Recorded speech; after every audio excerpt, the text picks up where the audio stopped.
Good morning, everyone. Good morning, my beloved fan. Today I make this video, but actually I will read in Khmer language. Hope some of you understand, and hope some of you really understand for what I'm reading.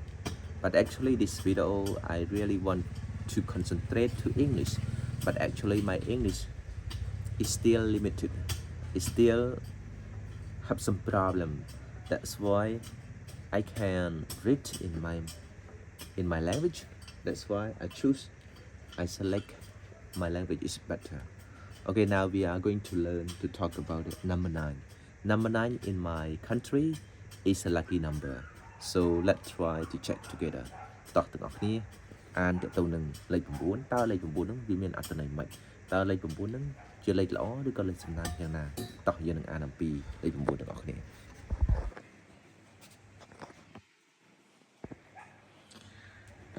លេខ9គឺជាលេខសំណាងរបស់ប្រជាជនខ្មែរយើងទៅតាមជំនឿរបស់ប្រជារាស្ត្រខ្មែរតរៀងមកចាត់ទុកលេខ9គឺជាលេខសំណាងភ្ជាប់ទៅនឹងចំណុចនេះមានមតិខ្លះគិតថាកំពូលប្រាសាទបាយ័នមានចំនួន44ដែលជាលេខដ៏ស័ក្តិសិទ្ធិពួកគេយកលេខ4បូកជាមួយនឹង4ចាញ់ទៅជា9ហើយកំពូលនីមួយៗក្នុងចំណោមកំពូលទាំង54នោះមានមុខ4ដូច្នេះបើយើងយក4គុណនឹង54នោះស្មើ216អញ្ចឹងគឺ2បូក1 3 3បូក6គឺស្មើនឹង9យើងអាចត្រឡប់មករំលឹកនៅកំផែងអង្គរធំបន្តិច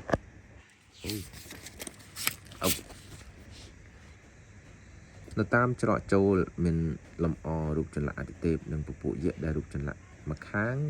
មានចំនួន54ដូច្នេះបើយើងបូកបញ្ចូលគ្នាវាស្មើនឹងលេខ9ហើយបូក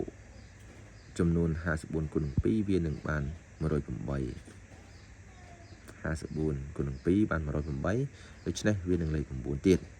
វាពិតជាមានអត្ថន័យនិងខ្លឹមសារណាស់ចំពោះនិមិត្តរូបរបស់ចំនួនរូបចម្លាក់ទាំងនោះប៉ុន្តែទោះជាយ៉ាងណាក៏ដោយការបកស្រាយនៅអត្ថន័យ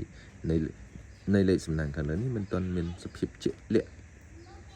គ្រាន់តែជាការបកស្រាយតែប៉ុណ្ណោះគ្រាន់ជាការបកស្រាយតែប៉ុណ្ណោះមិនទាន់ច្បាស់100%ទេអូខេ